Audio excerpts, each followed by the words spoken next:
has spent 34 years in ministry.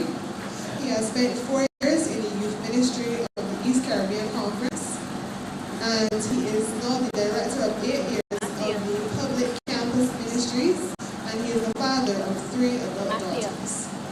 And he is presently assisting the Rock Hall Church group. Welcome, Pastor Lucas. Okay, and our next panelist is going to be Dr. Juanita Jones. She is a University of the West Indies KFL alumna, and she would have graduated with her Bachelor of Medicine and Surgery and her Masters of Public Health. She is currently a lecturer in public health at her alma mater, where she teaches epidemiology and health promotion to graduate students and understanding research to undergraduate students. Dr. Jones is also pursuing her PhD in epidemiology with keen interest in epigenetics and bioinformatics. Outside of work and her studies, Dr. Jones loves to laugh and enjoys painting and creating online content which shares her Christian journey and the gospel and love of Jesus with others.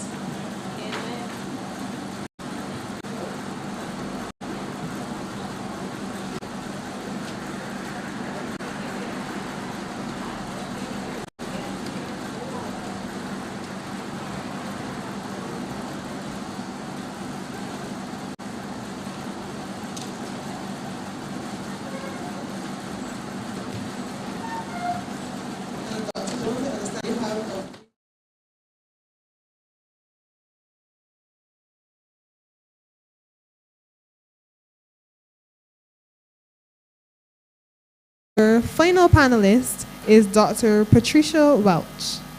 She has worked in education for the past 38 plus years. She is a trained graduate teacher and holds certification in special needs education, drug addiction counseling, health and family life education, and the Myers-Briggs Type Indicator Assessment, to mention a few. A serial graduate of the University of the West Indies, she completed her bachelor's in English with history, has a Master of Science in Counseling, and a doctorate of philosophy in education with a concentration in educational psychology. In addition to her work as a guidance counselor for the past 21 years, Dr. Welch has worked at HMS prisons, where she counseled male drug abusers and females who had committed murder. Her counseling experience includes work done with domestic abuse clients and adolescents. Dr. Welch was also contracted by the University of the West Indies Mona campus as a therapy group facilitator and field placement supervisor, working with students completing their masters in counseling, and supervised interns pursuing the bachelor's in social work and the master's in counseling psychology. She works as a part-time tutor at the Erdiston Teachers Training College. Dr. Welch has dedicated her talents, skills, and abilities in multiple departments within her church, the Seventh-day Adventist Church. She also volunteers her time and professional services to her members. She has 2 adult daughters and a family dog who keeps her energized spiritually, physically, and emotionally. She loves God sincerely and attributes everything that she is, has, and will become to His eternal grace and love for her. Welcome, panelists, once again. So we're going to begin their short presentations, starting from the right. And we will come across with the presentations.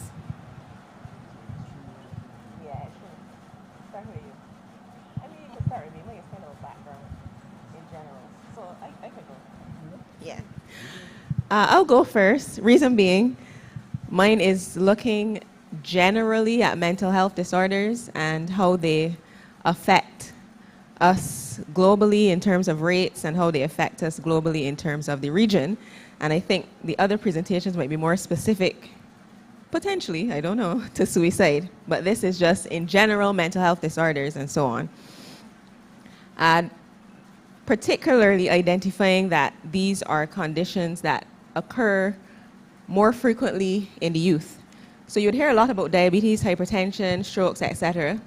And while those are major problems and the top causes of death in our societies, when it comes to looking at the burden of disease in terms of how it affects our young people, you start to see the top causes of death, including things like your depression, suicide, violence, road traffic injuries, and so on. So I just thought it was important to give you a little bit of background. So to start a little globally, because that's where you tend to find the majority of the information, and then I'll try to hone in a little bit on Barbados from some reports that PAHO would have put out. Now, young adolescents, when we think about them being aged 10 to 14, generally, we know that that would tend to be an age group that has the least likelihood of death, right? That would be the expectation. Okay, 10 to 14, we're not really expecting to hear about very many deaths. But when they do, some of the top causes are injuries, violence, self-harm, which we're talking about today, maternal conditions. Those are the leading causes of death in persons aged 10 to 24. And depression is one of the leading causes in persons aged 15 to 19. So if we made that age group a little smaller, just 15 to 19, depression shoots to the top as one of the leading causes of illness and disability among that group. And second on the list would be suicide. So 15 to 19-year-olds globally, they're not dying obviously from heart attacks or strokes like we hear about in the older folk, but they would tend to be those that succumb to death by suicide. And so these mental health conditions that they would experience represent about 16% of the overall global burden of disease. And when we talk about burden of disease, we're just talking about how much of it there is and how much it contributes to disability and how much it contributes to death. And so 16% of that is as a result of this death by suicide and the depression, etc., in those that are 15 to 19 years old.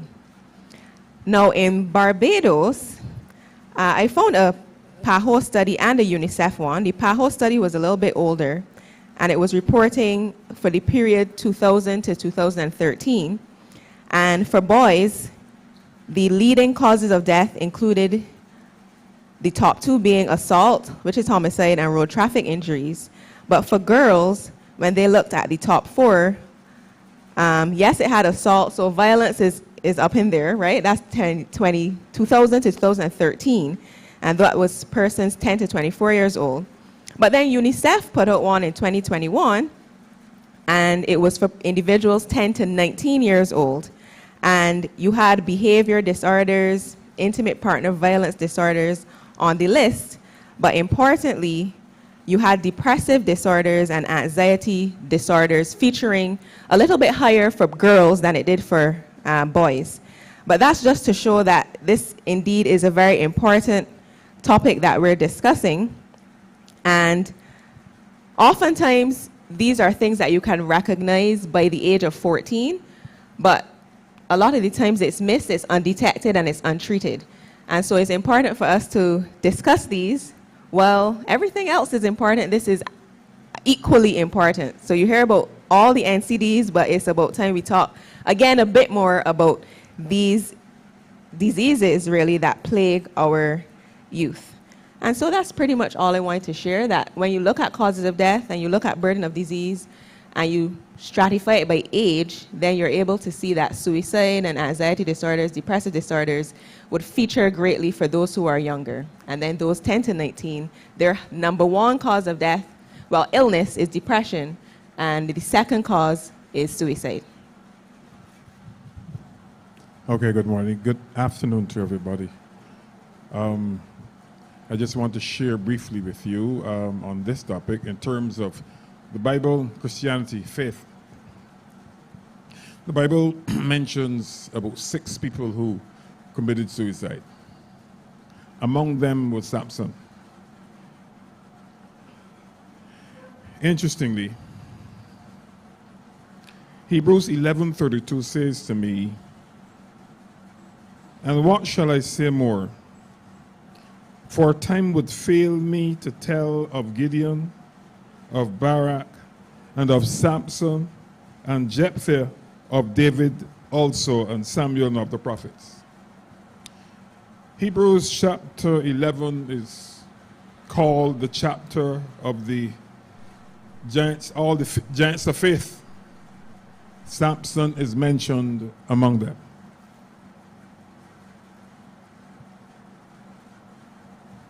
Going further back,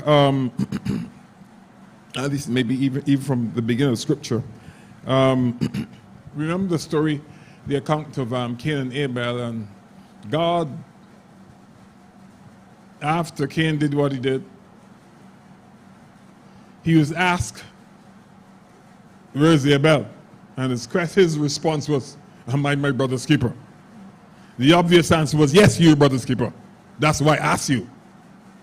But Cain knew the full story, so he didn't really want to get into that. So ever since then, from the beginning of time, we have been our brother's keeper. The Lord comes back in Exodus through Moses 25:8 and says, "And let them build me a sanctuary." I know how we look at the word sanctuary, but I want to change. I want to give it a wrong meaning now, right? A sanctuary is a safe place. Basically, in the Old Testament, it represented God's presence. But a sanctuary is not only God's presence, but it's a safe place. It ought to be a safe place to which people can go. A Jewish theologian, a rabbi, Joshua Heschel, said this. He referred to the Sabbath as a sanctuary in time. In time, in the sense that nobody can trouble it. It's always there. So we have the physical church in Seventh-day Adventists and membership. The challenge to the church, or the mission of the church, really is to be a sanctuary to whosoever will. Jesus said, "Whosoever may come unto me, all you who labor and are heavy laden, and I will do what?" Right. That's the mission of the church. That's the mission of the church. So there is the sanctuary, and then there is the Sabbath, which represents rest. And that rest don't mean sleep. That rest means rest from whatever are the burdens or the whatever. It's rest from that. Hence, I can understand what the prophet Isaiah would say, what he said. Isaiah 56, verse 6. Even them will I bring to my holy mountain, and make them joyful in my house of prayer. Their burnt offerings and their sacrifices shall be accepted upon mine altar. For my house shall be called an house of prayer for all people. What all that got to do with suicide? It has a lot to do with it. And not only suicidal persons or whoever, but all who are burdened. It means that you and I, as Sabbath keepers, have that responsibility to create within the physical environment the safe space for people who are burdened, so that they do not get beyond, they don't go beyond the burden then. But I shouldn't put it that way, because lest I be misunderstood. When it says don't get beyond the burden, that you, in a safe place, you're able to be relieved of the burden. That's what I'm talking about. It's a sacred responsibility assigned to us.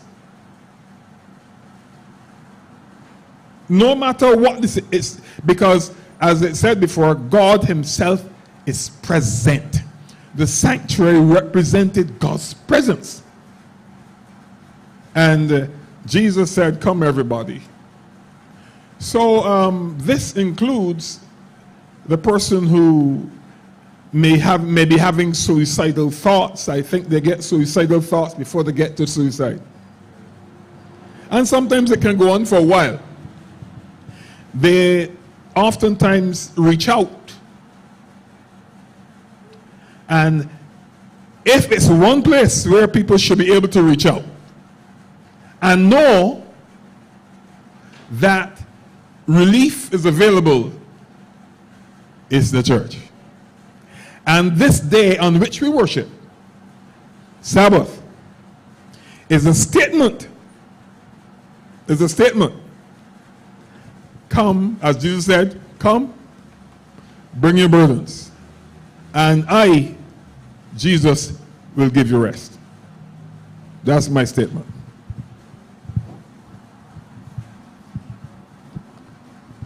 Good afternoon, everyone. The first thing I want to do is to give a definition of suicide. And the Webster Dictionary gives one such that I'm going to share with you this evening. It says that suicide is defined as death caused by self-directed, injurious behavior with intent to die as a result of the behavior. So when one dies by suicide, it is that that person kills themselves. Before, however, death is experienced by suicide, there are sometimes attempts, or what we call suicide attempts. And this is usually, or these are usually non-fatal, self-directed, potentially injurious behaviors with intent to die as a result. The attempt is made, but the actual death does not occur. So we have suicide attempts. And we have suicide ideation as well. And this refers to thinking about, considering, or planning suicide. So there is a thought by the person who may attempt suicide or eventually die by suicide that there is suicide ideation, the thought of killing oneself. So, for example, with my experience within the secondary school system, I may see a student who writes in his or her book, "Nobody likes me. I'm no help to anybody else. I don't want to live anymore. I'm going to kill myself." Or it may come to a point where I know there's a knife at home and I can use this knife when everybody's sleeping. Or there's a rope somewhere in my house and I'm going to use it to tie on the rafters and kill myself. So there's the ideation, there's a thought, there's a concentration on dying by suicide. So I thought it was good to give you those three terms: suicide, suicide attempt, and suicide ideation. And Dr. Bonisha would have shared with you, some information in terms of some stats. And when I did my research too, it says that the second leading cause of death among teens, adolescents, is by suicide. And this is among the 10 to 24 age group. So I had said before, I remember doing some reading, and researchers have stated that the adolescent stage has even extended to 24 years, not just to what we would normally say teenage age or so, finishes at 19, and sometimes people generally think that that's the age group. It has extended to 24 years now. I've also realized that 1 in 5 adolescents have thoughts of suicide each day. Imagine that. Think about your church. Think about the young people that are in your church within this age group. And It can be very painful. Sometimes we don't want to think about it. In fact, suicide is one of those topics that is taboo. So I really want to commend you as a church and the organizers and those who plan to bring this out in the forefront, because it is important to do so. And contrary to what some people may think, that when you have a discussion like this, that it generates the idea in persons or causes them to commit suicide, that is not so. That is not a proven fact, all right? So knowledge is important for you as well as for the young people. So 1 in 5 adolescents have thoughts of suicide each day. 1 in 5 adolescents are diagnosed with a mental illness which can lead to suicide. And Monisha would have spoken about that as well, the mental illnesses that young people experience. And then, at any given time, 25% of adolescents feel depressed.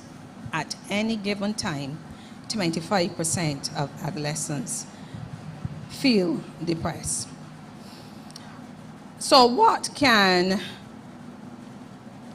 or who is at risk in terms of persons who may die of suicide, who might have attempt suicide, or who might have suicide ideation? There's a link between suicide, as we've said, and mental disorders, in particular depression, and also substance abuse, alcohol, the different drugs that we see around, prescription drugs as well. Many suicides happen in moments of crisis, life stresses, financial problems, relationship breakups, even among young people, and even chronic pain and illnesses. And even as I think about the life stresses, if you have ever heard about the ACEs, Adverse Childhood Experiences, there are about 10. Research has identified, they looked at thousands of persons between 1 to 18 years, up to 18 years of age. And the results show that young persons within this age group who have gone through various trauma, and they identified 10 of them, I'm going to identify all 10, that they are at risk. And they are at risk of illnesses, mental health illnesses, even suicide as well. Among those are young people who grow up in homes where there is abuse. And we know there are different types of abuse. You can have physical, you can have emotional, you can have psychological, sexual abuse. So those who come up in homes with that, violence as well, where they see and witness persons within their homes beating upon each other, saying, as it were, harsh things to each other, and doing things to each other that really children should not be privy to or should not be in our homes. Those who have persons within the family who are incarcerated, who have been put in prison, they are at risk as well. And there are other emotional, there are other the same mental health illnesses and so on that predispose young people, abandonment to illnesses that can eventually lead to death by suicide. And just to finish off this, experiencing conflict, disasters, a loss of the sense of being needed or wanted by persons, isolation, these contribute strongly to suicide. Vulnerable groups who experience discrimination. Sometimes even when children go into our schools and they come to school, and we have a lot of those, who may not have the basic necessities. Some of them look very unkept, as I mentioned, neglected. You can see, the ministry has eased up things now, so some don't cut the hair, all right? And that is good for some of them. They come and they look, their clothes are not ironed. Their socks, which should be white, or cream, or, and children tease them. And when children tease them, and we hear about a lot of this, where they may take videos of them and put them on social media and write something that's really painful about what painful to that child, that too can predispose them. Those who belong to the LGBTQI community, people are very harsh towards those individuals. If children seem to be effeminate, different, there's discrimination. So others will make them feel, as though they're outsiders. Then they don't need to be here, or they should not be here. So that also contributes to how they feel and to their emotional state.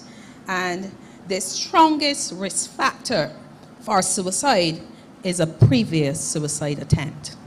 And those persons usually are or should be under observation. Sometimes some families, again, as I said, because they don't want to talk about it, children might do something. They might even see a rope hanging in the house, or a knife somewhere under a pillow and so on. They think, okay, let me just talk with you and try to let you know that this is wrong, or the child might say something. But even doing things like that, you notice changes in behavior, and behaviors that are unlike your child or the person that is in the home. That is something that should really cause you to do something, to take action. So I'm going to end there. Okay, thank all three of you for those very informative and brief presentations that you would have just given us. So now we're going to move on to our questions. So our first question today is for Dr. Winisha. And normally we talk a lot, nowadays we're hearing a lot about these different things, anxiety, depression, and all these different things. And we learn about the behaviors that a person who has one of these different disorders or whatnot may display. But what exactly goes on in the mind, in the biochemical processes, what in the body is going on that would predispose a person to depression or suicide? All right, thank you for that question. What you mentioned, the biochemical processes, and for a very long time, persons have suggested, even in the research fraternity, I guess, that chemical imbalances had a lot to do with the occurrence of depression and anxiety and so on. However, over time, that thought process has been declining, because with further evidence and further research, one as recently as last year, 2022, scientists are realizing that we cannot simply attribute mental health disorders to chemical imbalances. And so last year, and I'll explain what it is, but an umbrella review was published, and that's one of the highest levels of evidence that we have. An umbrella review, what that does, it looks at all of the trials that you've conducted with respect to depression, because that's what we're talking about, and the use of medications to help with depression.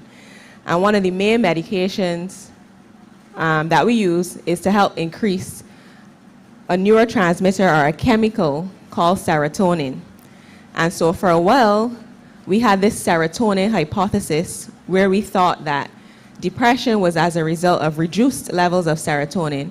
And so the medications that we gave to persons suffering with symptoms of depression helped to increase the serotonin, right? So we're saying it's decreased, it causes depression. So if you're depressed, we're going to give you some to help to raise the levels. And so that was the hypothesis we were working with for a very long time. And so over time, of course, you would have different research study designs carried out to see if these medications are working. And we do know that they work. However, what we've learned very recently is that it may not be exactly in the way that we envision, just simply raising the level of the chemical. And so this umbrella review pulled together all the evidence. So you think umbrella, high up above, trying to pull everything together, all the evidence on this serotonin hypothesis. And at the end of the day, the conclusion was that this idea that it's chemical imbalances that is the major contributor to development of depression is actually not true, right?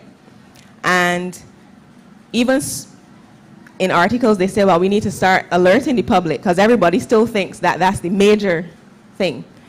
But what they've identified is that there are some structures in the brain that are relevant to emotional processing, memory, and so on. And these three regions are your hippocampus. They just know that there's three places in the brain. So your hippocampus, your thalamus, and your amygdala. And what they've found as they image the brains of people with depression is that the hippocampus in these individuals tended to be smaller. And so if they didn't have as many neurons, the neurons is what sends the information from one part of the brain to the next. And so that was smaller. That helps with memory, especially long-term memory and so on. And persons with depression can lose their memory, right? And sometimes they're realizing, okay, maybe this is why memory loss, it might not be a big, significant gap, but persons with significant depression can lose memory. Okay, that's why it might be associated with the fact that in depressed people, we're finding that this hippocampus is actually smaller than in the average population. Then there was further investigation into the amygdala, which is kind of where the seat of our emotions are. So your anger, your fear, anything that's emotional, that amygdala works. So it's not like your thinking part of the brain at the front. It's kind of in the middle and the center. So when you fly off the handle when somebody do something to you, you're operating from that part of the brain. And so they found that that part was larger in people with depression. And so as they're looking at all these structures, they're saying we're not going to rule out the chemicals altogether, because certainly we have chemicals in our brains. They serve in very important functions. But that recent study, and I also looked on Harvard, because people like that, you might hear Harvard and you think, okay, this has to be legit. So I said I had to tell you all that that was one of the sources, which is saying that, yeah, this is not just chemical imbalances. It's a very complex process. It can include your genetics as well. Beyond that, it could just be the structures, as I mentioned, in your brain, as they identify that the sizes and so on can affect you. And another reason, I guess I'll make this the last for now, is that as they investigated and they looked at how the medications worked, usually when you go on a medication for depression, it takes a couple weeks before it works. However, it doesn't take a couple weeks for it to increase the chemical in your body. And so they're saying, well, why don't these individuals feel better as soon as the chemicals are increasing? And therefore, the conclusion that was made is that after a couple of weeks on the medication, it actually helps to increase your generation of neurons. So you start to get a bit of new neurons. And remember, they said that little part was small because it had a little less. And so what the scientists are saying now is that the medication works, but it might not be exactly how we thought. Is that the reason it takes weeks is because it takes weeks for the new neuron development, and that the medication can help with that. And so to sum that all up, you asked about the biochemical processes. Of course they're involved, but they cannot be cited as the reason for the depression and the anxiety disorders. It's very complex, and while they can play a role in all the processes in the brain, they are not the cause of, but it's a complex amalgamation of many factors, which include your genetics, the structures in your brain, your environment, because they also identify that stressors and traumatic life events have also been linked to depression and suicide and so on. And therefore, all of these together, and that's why not one treatment, so one size doesn't fit all, because everybody has a kind of different process. If it was just the chemical, then one size might fit everybody, but it doesn't. So hopefully that helps. And if you need more clarification, you can ask. Okay, and I forgot to mention that if anyone in the audience had any questions, you could raise your hand and we have someone from Mike come to you. Okay, so thank you for that bit of information. And I find that recently, since we've been talking a lot about anxiety and depression, that I would have read some things recently about things like PMDD, which is, I think, premenstrual depressive disorder. Dysphoric disorder. Right. And things like postpartum depression and stuff like that. things that you never really heard about before. So is this as a result of new research that has went on, or it's just that we don't speak about these things that often? I think it's just that you might not speak about it as often, because the postpartum depression, and I mean, I've only been alive for so long, so I can't tell you how long they've been talking about it. But from the time I was in medicine, those were things, having the postpartum depression, and we didn't talk about the premenstrual dysphoric disorder as much. You only would hear, people talk about PMS, which wasn't as significant, but you can also have the mood instability, where then it becomes a dysphoria, where your thoughts, every time it's creeping around to your cycle to begin, that your thoughts, become a bit maladaptive, as we might say. They're not very good, and you might start having feelings of depression and so on in days or a week and a half before your menstrual cycle begins. But I don't think that it's not new. It's not relatively new. I think it's just things that we would not have spoken about in detail. I don't think, Dr. Welch could help me out, I don't think the dysphoric disorder is a diagnosable meaning in the DSM. Is it in the, I don't think it's in the Statistical Manual for Psychiatric Disorders, but it is something that people experience. So yeah, I don't think it's very new, but just not talked about as often. Okay, thank you. Now, Dr. Welch, this question is for you. What are some of the warning signs that someone may be contemplating suicide? I would have mentioned a couple of those in terms of the isolation, feeling as though nobody really is supportive of you, being by yourself for a continuous period of time, and not wanting to be in the company of others. That's one I would have mentioned. And also the previous suicide attempt, that also could be a warning sign, or that is, a warning sign to other persons as well. I had an experience about 2 years ago in which one of my students died by suicide. And I was like, granted, the student was not consistent. And even talking to some of the other students, it was like everybody was in shock as to the reason that she died by suicide. And it was afterwards, on investigation and talking, I visited the parents and so on, that a close relative of hers, a male, had died just a couple months before she did. So even family members who would have died by suicide, or family members with death as well, that could also be one of the warning signs in terms of thinking about and concentrating on this death and not being able to, as it were, get over and to deal and process the death. That also is a warning sign for families, pulling apart. The child pulling away, isolate himself, or can't discuss or talk about the suicide but of the family member. So that's one as well. Self-harming behaviors, and this is one that we are seeing very often, and usually it can be frightening for persons who may not be familiar with young people, and they see it more so with females than with males. Cutting in the wrists, cutting on the legs, even burning. I remember there was, at one point, I had a student who took the phone, turned on the light, and his hand, kept his hand over the light and burnt himself, all right, consistently.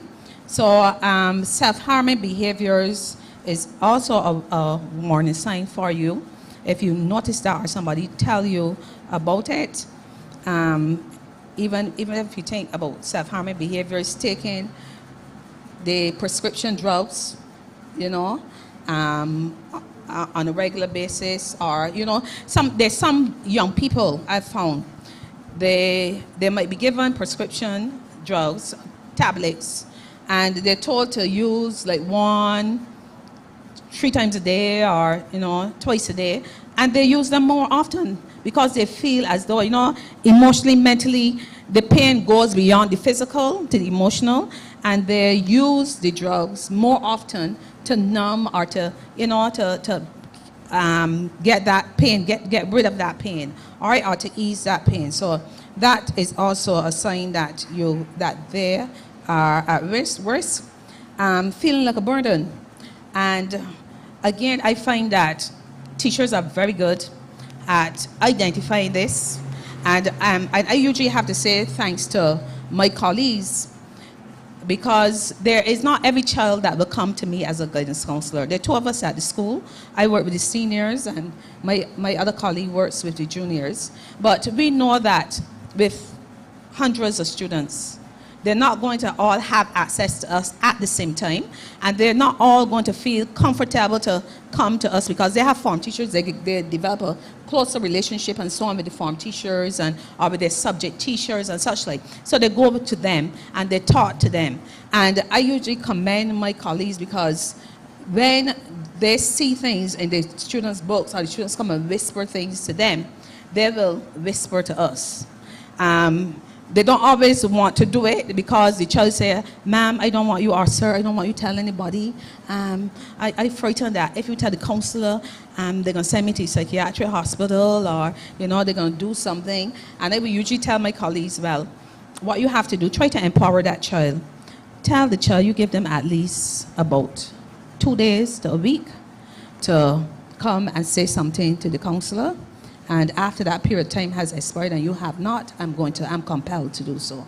All right? And usually the child will come, or they will tell me, and then I will go to the child and bring that particular child, and we will have the conversation about what is happening with him or her.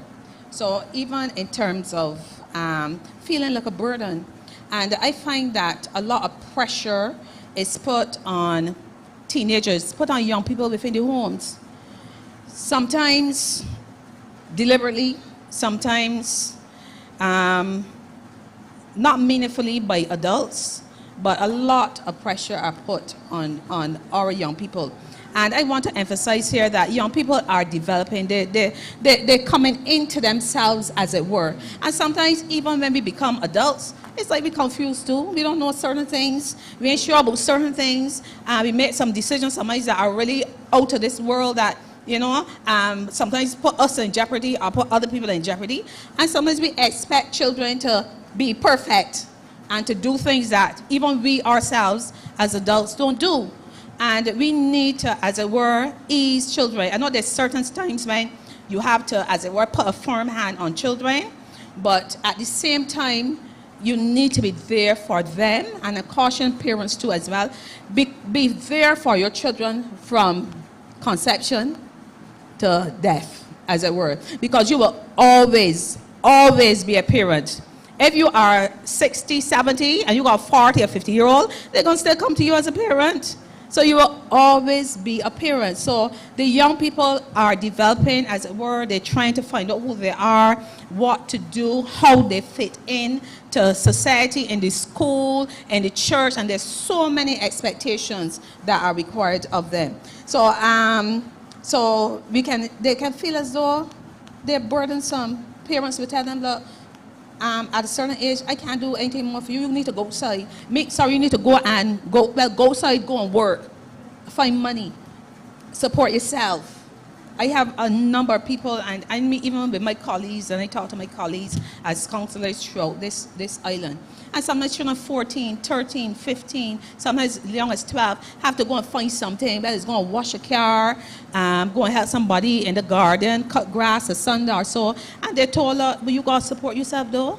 And when they get money, then they have to, buy uniform or buy clothes or buy lunch or pay a bus fare if it is. They're not within a rope that day. And there's a lot of pressure that is put on our young people. So they feel burdensome because sometimes they go home and there's nothing to eat. Mommy said, go on as a work friend for yourself. So I'm going to think there. I'm going to stop there because there are many more as well.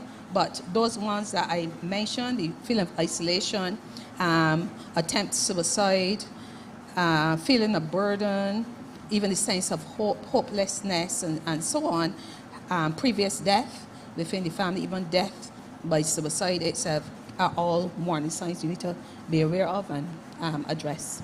So. Okay, thank you for identifying those warning signs for us. And I feel that a lot of the times, especially, I'm not sure if it's just in the Caribbean household or whatnot, but we always have this thing where as a young person you would say, oh, I'm tired, everything just seems, you know? And then somebody would say, oh, what you got to be tired for? What you don't got nothing going on? You're just barely a child.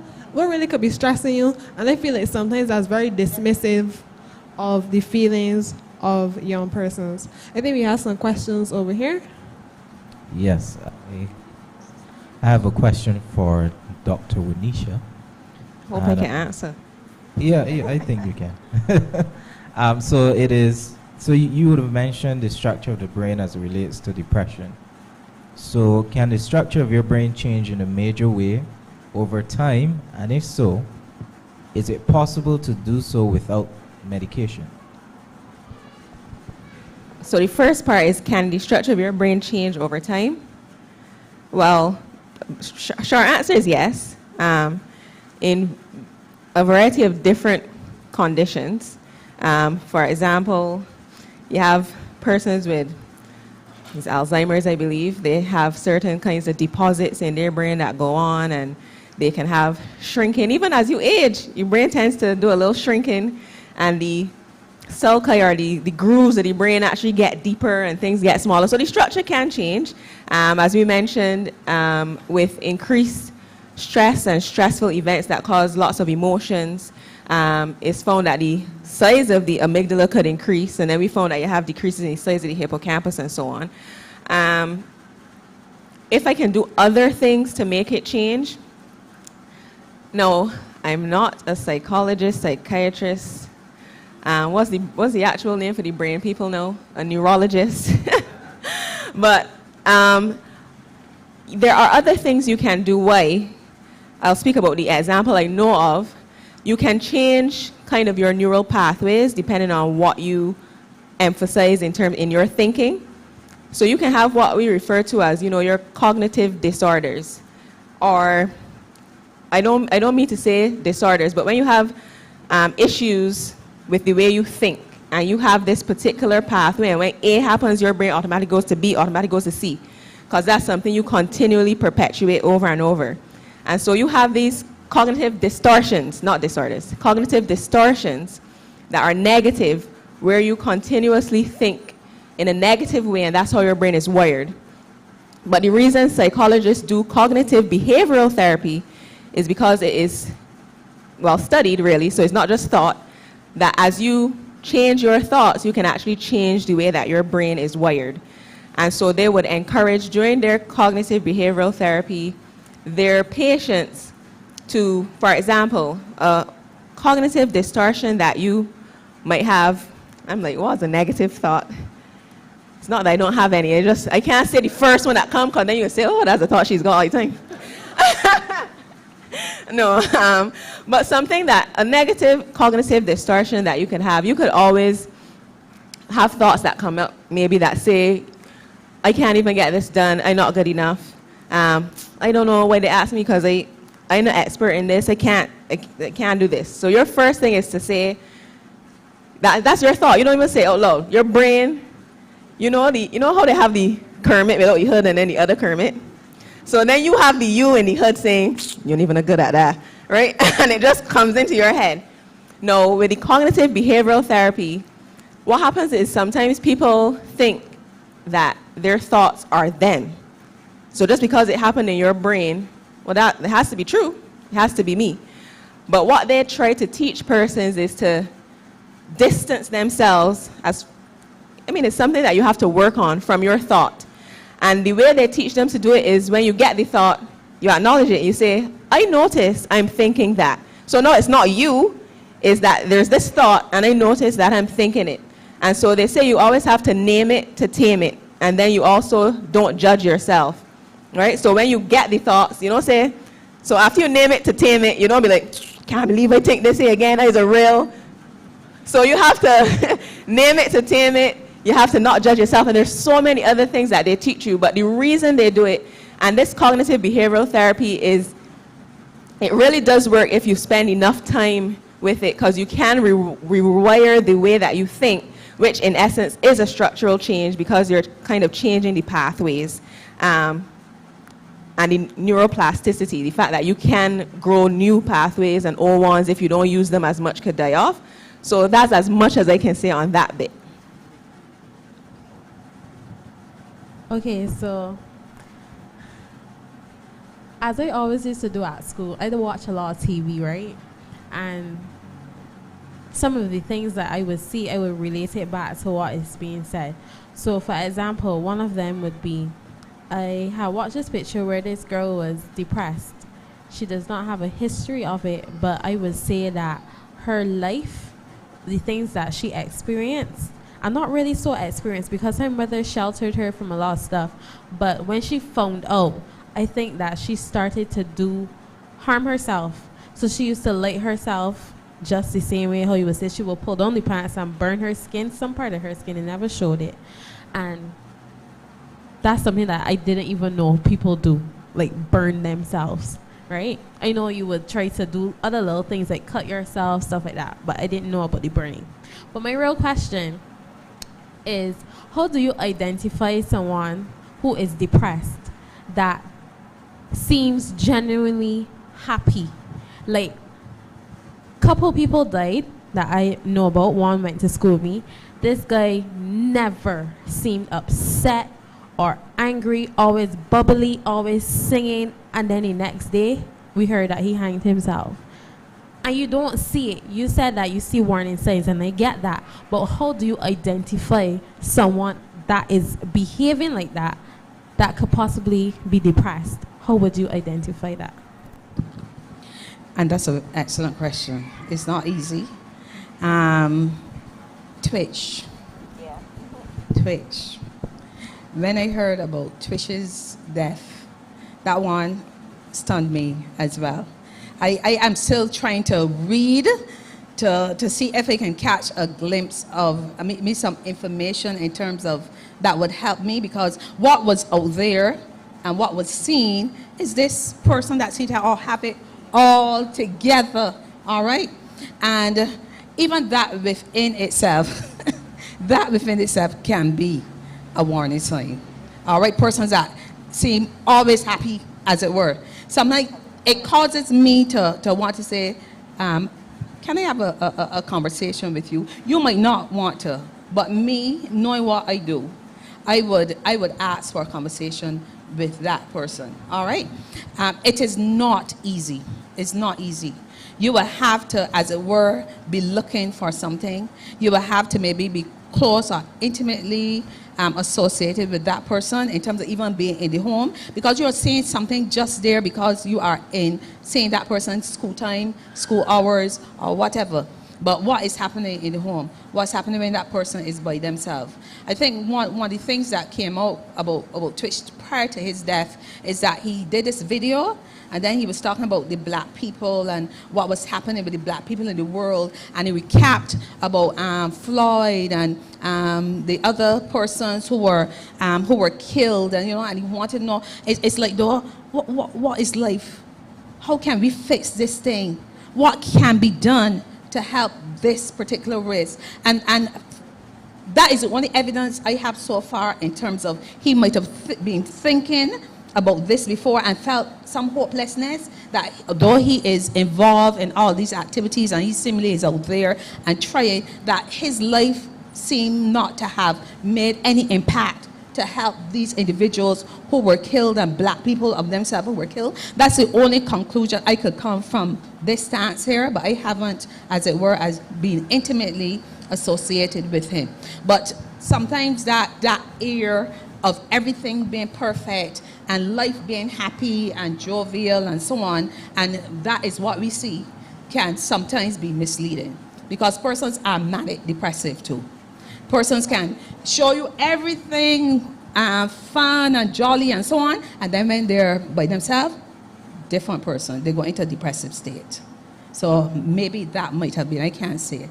But sometimes it's difficult when you have those persons. They know how well to mask the feelings of pain and so on that they would have had, or the trauma that they are experiencing or would have experienced.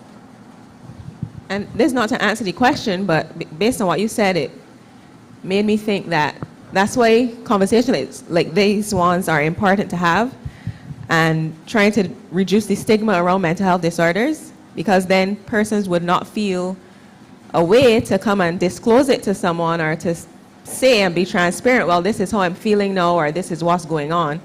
And that's why sometimes you get these sudden shocks, because people are not willing to share, because there's still the stigma around it, especially in our region, because nowadays now in the US, where he's from, granted there's a new wave about going to therapy, and everybody's saying get therapy, and so it's starting to change, but it's not to the level it needs to be where everybody can just feel comfortable saying, well, today I'm sad, today I just don't know if I want to be here tomorrow, and feel like it's okay to say those things to people so that you can get the support.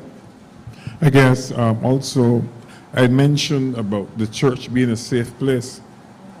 You know, I don't know if we really grasp it. These issues that I hear coming up here, right?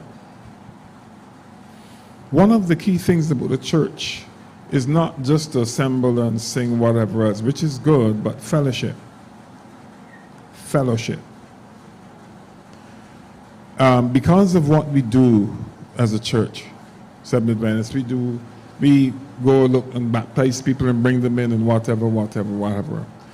All people of all types of issues come, okay? And if there's an individual who cannot find that safe space or fellowship at home, the church community is the place to provide it. Because the gospel that we preach every week and read in the lesson study, that gospel says those things. It says those things. As a matter of fact, Jesus himself said a lot of them in the New Testament, in between Matthew chapters 1 to 5. To me, when I hear these issues and I see them, my mind goes to the church community. All right? And church community in a total sense, not just in a worship sense here on Sabbath morning. Church community in a fellowship sense. All right? Where there are occasions where, you know, folk go out together, and over time they build deep bonds and friendships within the church. And you know that I can always go and say this to this person or that person, and know that when I've said it, I'm still safe. Right? We have the gift of the opportunity and the privilege of prayer. We have it. And when it says it's the breath of the soul to God, there are things you cannot deal with. But prayer is also therapeutic. It's therapy. Spiritual therapy. When someone comes with whatever issue, right? You give them a hearing. No judgment. You give them a hearing. Then you proceed to invite them into the atmosphere of prayer, and you start to pray to God on this person's behalf. There is no therapy, furtherless healing, that's better than that. But do we use it? I mean, it means like I remember reading in Job. Job said that he sought out. he was eyes to the blind and what, feet to the lame, and things that he didn't know, he deliberately sought out to seek to help. So when I speak about community, that's what I'm talking about. Are we that community? We can be that community. I remember growing up as a young person, there was a home. There was one home at least in the whole church that the young people would gather at, because there was something about that home, that they know when I go there, it's going to be good, right? Does that still exist now? When I say community, safe space, fellowship, church, that's what I'm talking about. Applying the principles of the kingdom. Love one another. You know what Jesus said. Just read what Jesus said. Applying the principle of the kingdom. I'm sure a lot of these ailments that we keep being afflicted with will go. I'm quite sure about that. You would have raised a very important point about community. I think community is something very important that young people really need and that a lot of young people don't really have. I guess when we look at the youth in Barbados, I would say, and in my experience, or what I see being a young person, a lot of young people don't have that sense of community. Those who may have friends or whatnot, sometimes the friends don't have the advice that they may need. They may need an adult's help. But when they go to, say, a parent or a family member, and they'll let them know, their suicidal thoughts or whatever. Oh, when you would do that, you can just make everybody else sad. And the first thing you do is try to berate the person or try to shame them somewhat. And then after that, the person doesn't want to speak. So I think community is very important. Lending that listening ear to a person could really assist them in that way. You have another question? Good evening, everyone, and I'd like to thank panelists for educating us. As you know, I'm a teacher, and I'm very concerned about young people who become violent or antisocial and so on. I've heard that there are some bright children who've had depression problems, and there are some not so bright children who've had depression problems. I would like to ask whether the education system focusing on the more able students can put pressure on them to perform at a very high level, sometimes beyond what they're capable of, can at the same time cause the less able students to feel rejected because of comments from peers, from teachers, from people on the street. For example, some children put on the uniform of a certain school that advertises, "I'm dumb, I'm going to the dumb school." Could that have an impact on the person's self-esteem and cause them to feel negative about themselves? Or maybe the child got a high score because of pressure from parents, teachers, and so on, but goes to a top school but cannot cope because there's too much pressure and can therefore feel depressed. So my question is, can the education system that we have presently in Barbados cause children at the top or at the bottom to feel depressed or rejected? Definitely, Brother Bess. What you've stated very clearly. And our children are pressured on every level. I would have just addressed it slightly in terms of their development, the stage that they are at, and also the teens and so on that we are talking about. Those contributing factors in terms of the family support and, even in terms of how they feel about themselves. And our system definitely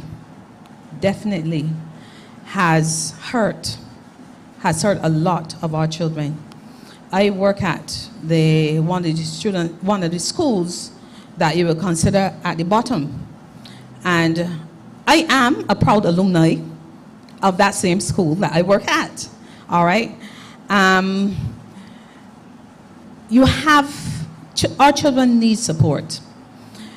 Even within the school at the bottom, there is still the top flyers and still those at the bottom, at the so-called bottom. And they're pressured every day. The ones at the top as well as the ones at the bottom are pressured to come, the ones at the bottom pressured to come up, the ones at the top to either maintain that or go higher. All right, so there's always pressure. And hence, one of the reasons that the Ministry of Education, because it was lobbied for a time, had to put additional help within the schools. We had to get additional counselors, social workers, safety officers within the schools to assist us. And even now, although we have that support, it is still challenging because school is only one rung, as it were, or one part of that tripod that we talk about, the church, the school, and the home. So we try to do our best in terms of what we do. And the children who will come, those who, as you mentioned at the top, who will come and they will talk about the pressure that they have.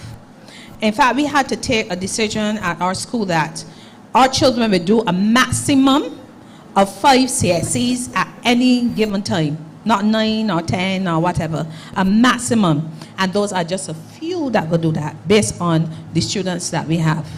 We sometimes allow them to come back for another year in terms of upper fifth. And for some of them, we might do a maximum of 2 or 1 for them to get a sense of, I'm achieving something. Those who cannot do the CSCs, we have the CVQ, the Caribbean Vocational Qualifications. Those are more skill-based, although they still have the academic aspect, but still the component is not as heavy as the CSC. So they do that as well. We do City and Guilds. Again, that's another type of examination that is, as it were, below the CSCs, but it still gives them, and they do level 1, 2, and 3, still give them a level of accomplishment when they do those exams. We add to our curriculum co-curricular activities. So we have like about 25 co-curricular activities that we do on Friday afternoons rather than being in the classroom. We know that children are tired, their brains gone burst, stressed. Right, so they do things like tennis, they go outside and get involved in sporting activities, they will do dancing, they will do karate. Well, as I said, about 25 different activities that they will get involved in. So from my end, we try to do what we can in order to engage and help our children to manage, to cope, to adjust to life in terms of their development so that they can be well-rounded individuals. They go to, some of them get the opportunity to do school to work. So there's some of them who will not be doing the full academics, who will go into the work setting like 2 days a week or 1 day a week, and they get that experience as well. So we try, even from our end, I know that some other schools do it too, to help with the balance and help for them in terms of their mental health, their emotion, their social health. But it can be very difficult. It's very difficult because although you do that, there's some who still are resistant because I tell that tripod in terms of the support, because they will come, they have, and the school is can be a safe place for them for some. Sometimes you have the bullying. That's another warning sign in terms of when they complain about persons bullying them and so on, and they're staying away from home because they don't want to come to school and such like. But we try to impact all of the child so that they can have a holistic approach and life can be as balanced as possible. But as I said, sometimes we do not reach all of them in the way that we want to, but it's not for a lack of training. But our education system, with what they have done in terms of the zoning and such like, have really, really crushed the self-concept and so on of a lot of our students. Okay, thank you for that. I think that was another very important point that we would have tackled. Academic stress. That is definitely a very serious struggle for some individuals. Because I would say, I guess I went to one of the higher secondary schools, I guess, or whatever they say. And, coming from primary school, you're only doing 5 subjects or so, you're doing good. you pass for the school. And then you get there doing 13 subjects. The teachers expect you to be so bright and on par. So then we moving through things at such a fast rate. CXC comes, you're doing 8 CXCs in between May and June. And you know, at some point, that's really heavy on the brain. And it's hard to try to manage those types of things. So I think that's very important and something that we don't really tend to consider. Shirley? Okay, yes. I was going to say that I think that it's a thin line where you encourage a child to do better and to achieve more and to strive for higher because you see the potential between that and then just pushing the child to just, you could do better, and it doesn't come from a place of encouragement, and they don't feel safe. They just feel a whole lot of pressure. I am no stranger to this because I felt like from first form to third form, I did extremely well in secondary school, and I became head girl, and they expected I could not choose my subjects. They chose for me, and that was the problem. That was the problem. I literally went in, there was one exam that I did in particular, and I went into the exam and I blanked. I did 1 page and I got a 4. I don't know how, but I did 1 page, I promise. I think that was accounts. And it was just, I came and I cried, and you know, the teacher then turned around and told me that she didn't want me back in her class because she expected me to do better. Can anybody tell me what that did to my self-esteem? Because it was so much pressure, and people don't quite understand, especially for those who already do very well in school. It's a lot of pressure that's placed on you. So.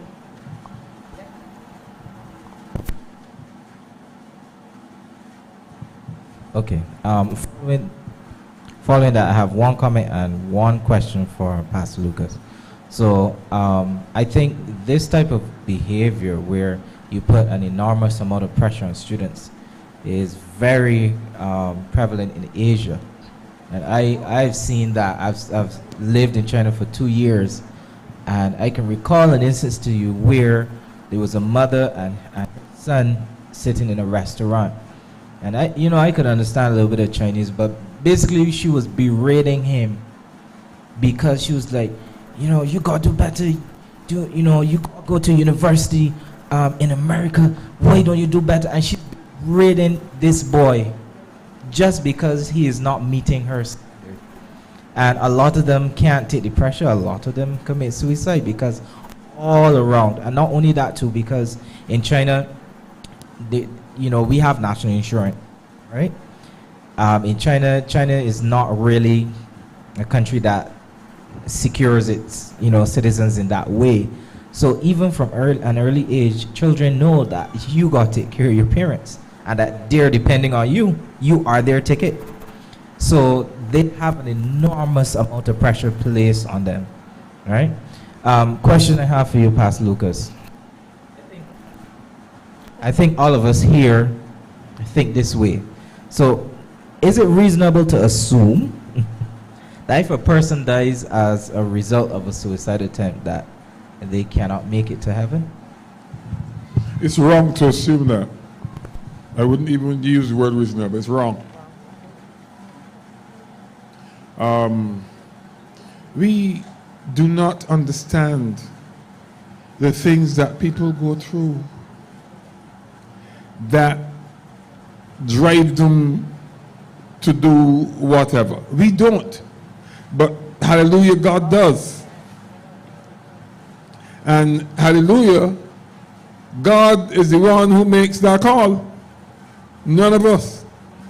I don't understand why we want to position ourselves to make those kind of calls. But the God that I serve is a God of grace. Right? I have heard all the arguments that people put up in church. I've heard all of them.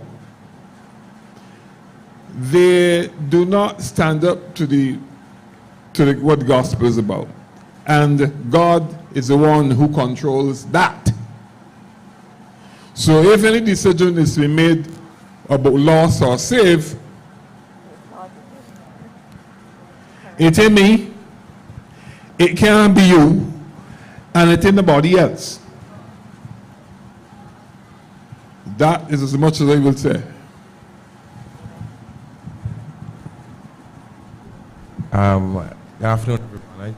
I just have a quick question. Can a feeling of unemployability lead to suicide?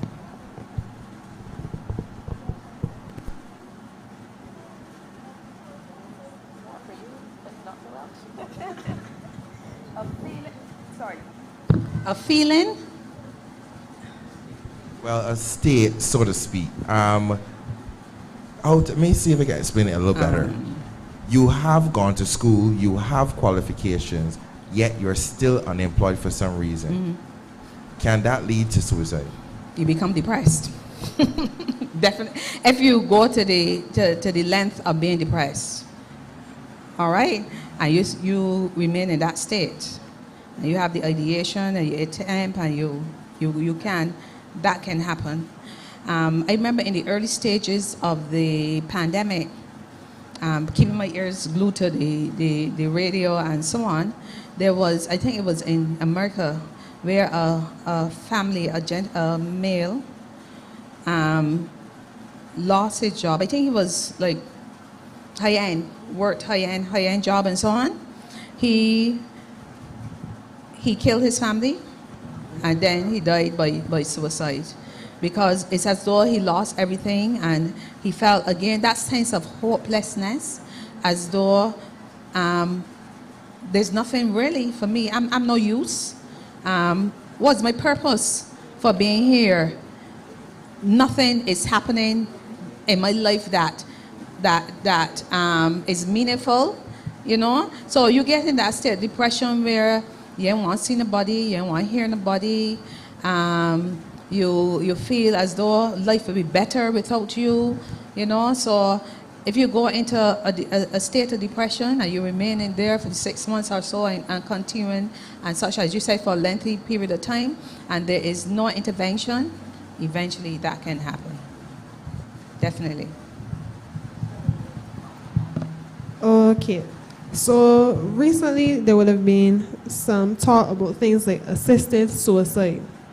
So from an ethical approach, from a spiritual approach, what would you say about this assisted suicide? From a what kind of approach? Let me make sure I answer it from the right approach. Which approach? So we want to hear from the spiritual approach. All right. We want to hear, I guess, from a medically ethical approach. Okay. Which one you want to start? John 3:16 says to me, "For God so loved the world that he gave his only begotten Son, that whosoever believes in him shall not what? Perish, but have everlasting life," or live then. So I do not have any role to play in that.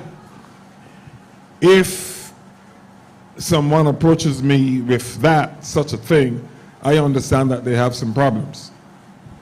And I will most likely say, sister, brother, just tell me what's on your mind. And when you finish, tell me, I can tell you, let's talk to God about this. Let's pray. Right? In other words, we're going to take you out of the human atmosphere and put you into God's atmosphere. And there's a big difference. Additionally, I would say this. In our churches, right, we have all kinds of people in our churches. Why can't we sometimes randomly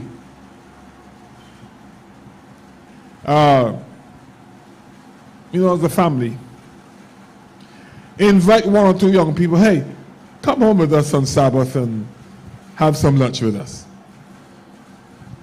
People used to do that in the Adventist church. Right? Extending that arm, that making such a thing, right, says to the person in a big way, I accept you. Right? And that can lead to more things than you can ever think. These are simple things that we can do. Rather than sitting down and say, well, is that wrong with he? Why was she looking so? Instead of doing that, right? Invite the brother or the sister. Listen, we're having lunch at my home, and we would be privileged to have you come with us. You know what that can do for a person? The church can make a difference. But I think, unfortunately, we are too much into ourselves. And even though, ironically, I have to say this, we have more, back when it was a little fellow, when these things used to happen, right? You used to have to catch a bus or walk to the body's home. Today, everybody got a car. Right? Everybody got a car. Which means that you ain't got to pay a bus fare like you had to, if you got, you don't have to do that anymore. Right? But we've gone away from the practice of Christianity, the simple Christianity. And we spend our time debating the problems that Christianity is set up to prevent. We need to look at that. All right, so to give a little background to the physician-assisted suicide and euthanasia, that's usually the context of a terminal illness. So someone is terminally ill, and then they can be offered, they usually request, but they could be offered the opportunity to, are they asked to end their life because of the suffering? And so physician-assisted suicide or euthanasia is in that context. You're very ill, you're going to die. And usually with terminal illnesses, let's say you have cancer and it's metastasized, there's significant pain, especially if it goes to the bones. You're in severe pain. And it's usually in that context, or if there's any other significantly debilitating event that occurs, you can request to have that assistance with suicide. Now, in relation to the ethics of it, well, it in the past was referred to as physician-assisted. It's actually illegal for the physician to perform the act that will result in your death. In America, I can't remember the guy's name. I think it's Kevorkian or something. Y'all lucky I had to teach about this. This is like years ago though, but I think it's Jack Kevorkian. He actually performed the act on the patients, and he was arrested and put in jail in the States, because we are not supposed to be a part of the act. We can give you what will make it possible, but we cannot do it for you. That's illegal outright. However, euthanasia is legal in a variety of places where, yeah, there's some places in Canada, there's some places in Europe, and there are a good handful of states in America where it's legal. Some places, illegal, full stop. So you can go, and the thought is that you will be peaceful and you are then in charge of your end of life. And so it's in the idea of the whole palliation, and when, okay, maybe you no longer want to go through the palliative processes and it's very hard on you, then you have this last ability to choose, and you decide, well, I would like to say that I would like to die, as opposed to have to suffer. So it's usually in that context. It's not just a healthy relative, meaning, you know, young, employed, et cetera, it's not just that any depressed person can't go and request euthanasia in a state where it's legal or a place where it's legal. Sometimes, just in the palliation process, just to give a little bit more, to help you with the pain, you get medications that inevitably will help you on to die anyway. So like, in treating the pain and giving you the morphine and you're already so sick, one of the side effects of, we don't overdose you, so don't get me wrong, but one of the reasons in the overdose, sometimes people it suppresses your respiratory drive and your breathing and so on. And so by treating the pain, inadvertently by making them feel better, it can also kind of help them on to death depending. And so it's usually in those cases of palliation, it is legal in some places. However, it's not ethical for physicians to perform it outright in terms, and that's why the guy was arrested. But you can have that euthanasia, as it's called, in persons that are terminally ill. Would a DN or do not resuscitate, would we consider that suicide, assisted suicide? Oh, no. No, we wouldn't consider do not resuscitate or a DNR suicide. And it's actually illegal and unethical to disregard someone's DNR. So even if, as a young individual, I decide I don't want to end up on tubes and machines and all this for the rest of my life, I don't want you crack up my ribs, give me CPR, which happens, you can't decide, but they're young and they could live, but I have a DNR.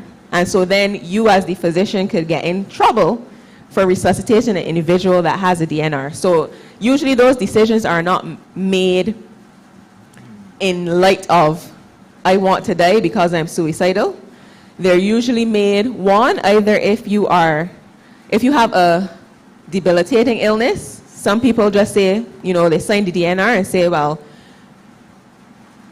I don't want to make it sound, but it is what it is. They say, well, don't worry, I'm dying anyway. Don't worry, resuscitate me if something happens.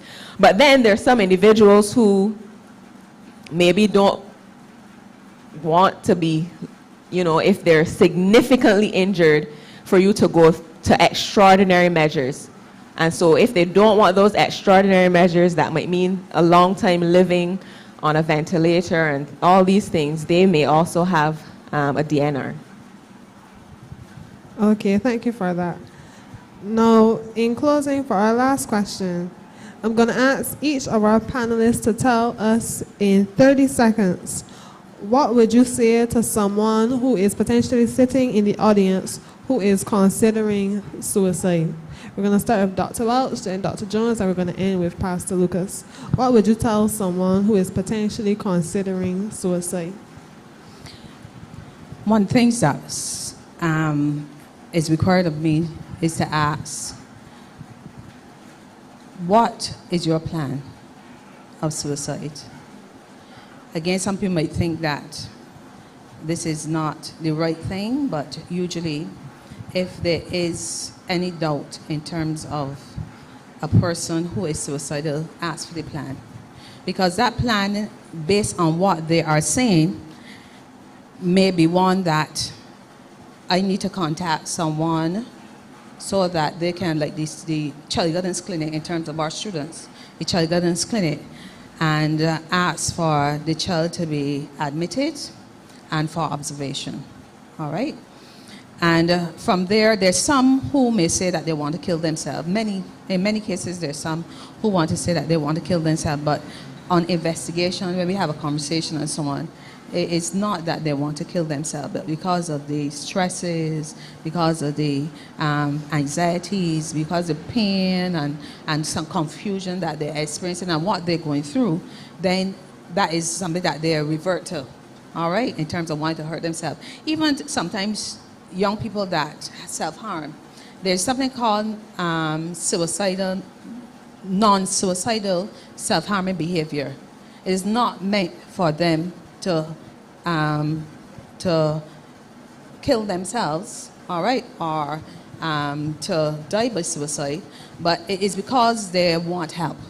It's a cry for help. So in that case, if that is identified, that this is a cry for help, then help is provided. I have to provide help. So there's a process of finding out what are the presenting problems, what are the presenting issues, and address each of those issues and help the young person to cope. Help them to gain some skills, help them to develop resilience in terms of what is happening to them, and each of the issues, even if they have to like call in parents and different stakeholders and so on to address what is happening to that young person, then I will do that. All right, so sometimes it could be in terms of a cry for help, and you need to address those issues right away, or it may be that they are suicidal, and then resource personnel have to be involved, or they have to be admitted to our C4. We have C4 at the hospital as well, C4 and the child guidance clinic. Sorry, you might have to remind me. Before you do, though, I just had one very quick clarifying statement. I know I mentioned two terms, euthanasia and physician-assisted suicide. I just wanted to clarify, even though I use them together, that the euthanasia is where, in some places, that's not actually the states. The physician-assisted suicide is legal in the states, in some states. And that's where you cannot do the killing yourself. You provide the means to the patient, but the European and other places, the euthanasia, they actually allow the physician themselves to be involved in the process, where the physician actually gives a lethal dose of whatever substance. So just wanted to clarify the two and where it was legal, because I think I might have mixed up which place had which. And it was what I would say to... What would you say to someone sitting in the audience who is considering suicide? I would say to reach out to someone who you trust to talk about your feelings, because they're valid, they're not wrong, they're valid feelings, and it's something that you should discuss with someone. Don't feel ashamed just because you're in a church setting and think that you can't have these emotions. You definitely can. And while I 100% agree with an earlier point about the benefits of prayer, because they're definitely beneficial, I would say that sometimes the answer God gives you to your prayer might be to seek professional help, because we all know the story about the man that said, God is coming to save me, and the boat came and the plane came, and he said, no, God come in, but God sent the boat, God sent the plane, etc. And so I would say utilize those services to your advantage as well, because they are extremely helpful for persons who are contemplating suicide. And there's always light at the end of the tunnel. A cliche statement that I wouldn't say directly to you if you told me you were feeling, because we shouldn't say those things to people that say they are thinking, but generally there is. And know that there's a process that you can go through that can help those feelings and thoughts to subside over time. Okay, I agree with all of what Wanisha said. I can't add to that, except to say I agree with it. Yeah, she's correct, you know, all of that. I would put this one in, though. This setting, this forum that we have here, because of what I understand to be the mission of the church, Luke 4:18, Jesus, the Spirit was Lord upon me. He's asked me to do what? He took the brokenhearted, and he goes on a whole set of things, right? That's the mission of the church. I believe that we should equip ourselves through settings like this one, and other people to come in to help equip us to be able to see those spots such in the church, and to be the sanctuary for such persons, not only in the church, outside too. I believe so. We should use these. Matter of fact, that's what AY was about, right? And the Master Guide program and AY. You see those things that they call honors? I keep going through them all the time, because they're providing materials that can be used to educate membership. People are creating new ones every day, things that relate to mental health and You know, they're creating new ones every day. And if one that you can make, you can create one yourself. But it can be used as an educational tool for the church, because I believe in a time where the stress is so high, I believe the church needs to position itself as a sanctuary. So this is a good forum. The people in here, though, just, you know, they should be here. But clearly they're elsewhere. But it's a forum that I think we can use to keep educating our membership about things concerning mental health. And I would also tell you this. They have 2 books written by Ellen White and none other, called Mind, Character, and Personality. In my course at Andrews University in Educational Developmental Psychology, I used to wonder why they put me to read everything else, but never that. When I've read a lot of literature, plenty, I have not come across anyone that has written as simple and as profound on mind health as Ellen White. That is my finding. Okay? And you don't have to buy the books no more. They're free. Download the app. Download the app. And you can start to educate yourself on matters concerning mind health. Mind, Character, and Personality. Books 1 and 2. And if you want to go further, the Ministry of Healing. Thank you. I just want to make one, well, it could be a statement. Our thoughts come from 2 sources. And if it's not from the Holy Spirit, then it comes from the enemy. And he is always trying to bombard not only youngsters, anybody really, who would fall for it, that you need to do something and do something that is evil. That's why when suicide comes to your mind, he is the one really pushing this thing, you know. So when I believe that in the treatment of people, you have to let them know it's not their thought. That is coming straight from the pit of hell. And you have to get people to understand, don't embrace that. This is something that is not of you, but the devil is just trying to wipe you out, because the more people he can get on his side, the better for him. So I believe that we have to make that distinction, that thoughts come from 2 places. If it's not of the Lord, it's of the devil. I don't know if anybody wants to respond to that. That will come from, that could be included as you talk with the individual who is suicidal, or who have thoughts about suicide. But there is a need for caution, and I think Monisha spoke about that too.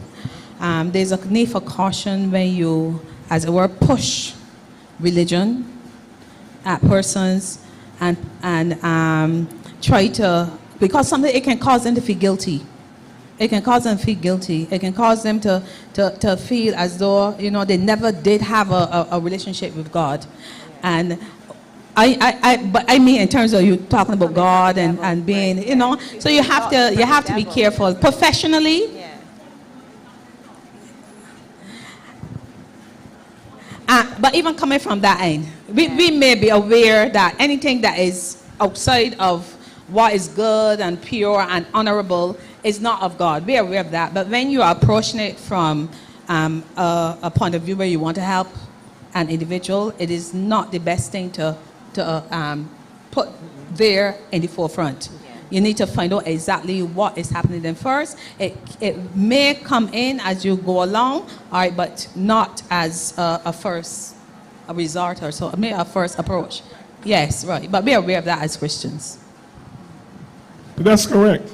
That's correct. Oftentimes people just want somebody to listen to them, They don't want a lot of talk, right? They want somebody who has the patience, right, to sit and listen, right? So they can get out whatever they need to get out, and when they finish, that they're still safe. That's what they need. Spirituality, God guides you through that process, and there's no greater thing that I think we can do for people than to give them an ear. Give them an ear. They don't want to talk, and to be informed. Just listen. I want to thank each of the three of you for coming here and lending us some of your knowledge about the topic of suicide. I think that it was very informative, and we would have all learned something, whether it be something that can help us along our journey or something that can help someone that we meet along the way. So thank you, each of you, for coming here and sharing that with us. And thank you, those of you in the audience, those of us on YouTube or listening on Zoom, for tuning in and listening to this very informative program, and for giving us your questions. They have been greatly appreciated.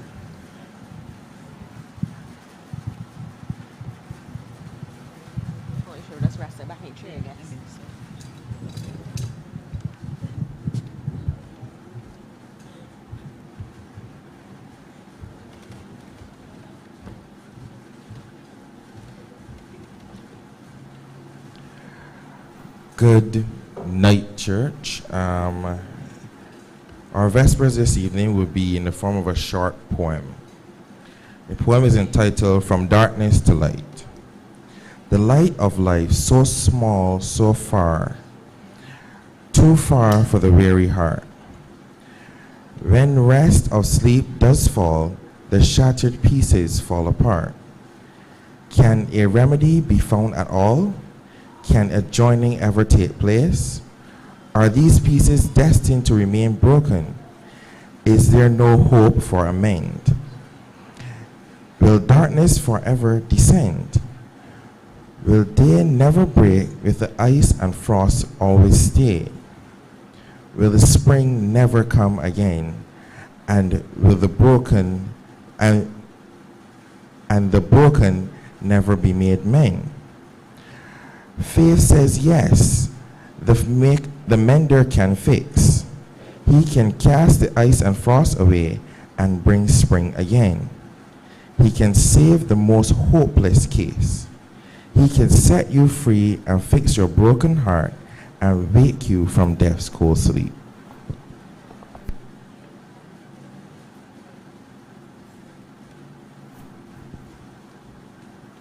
Good night, church.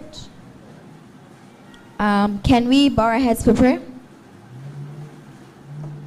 Dear Heavenly Father, I want to thank you for your wondrous and glorious mercies towards us. I pray that as we see your blessings day today, that you extend your hand to those who may be struggling with thoughts and the family or friends of those left after suicide. That you would put your warm blessing and guide us and protect us all. Take us home. In Jesus' precious name I pray. Amen.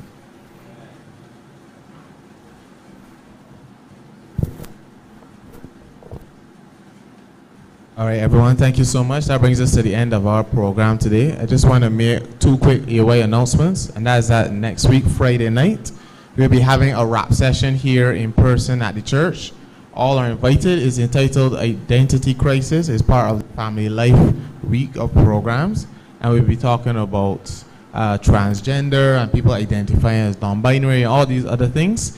And we have some very exciting panelists and speakers. And we look forward to hearing all of you, seeing all of you there.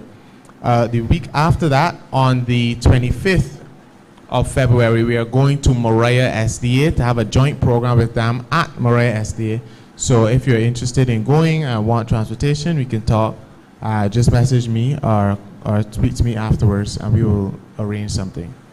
One more announcement. I just want to ask the church indulgence. We wouldn't do it now, but I just went to see Rosie Barnett. She is not doing well. And I want to ask the church to please pray for her. Everybody, those who might be online and those who are here, you're going to ask for prayer for Rosie, her sister Deborah, who is taking care of her, and the rest of the family. Actually, they are back in Bayland, so please lift them up in prayer. I will give you details as I get them to hand. Thank you very much. Have a good night, everyone. You don't need details. I was just kidding. Huh? Sorry. Great. You know.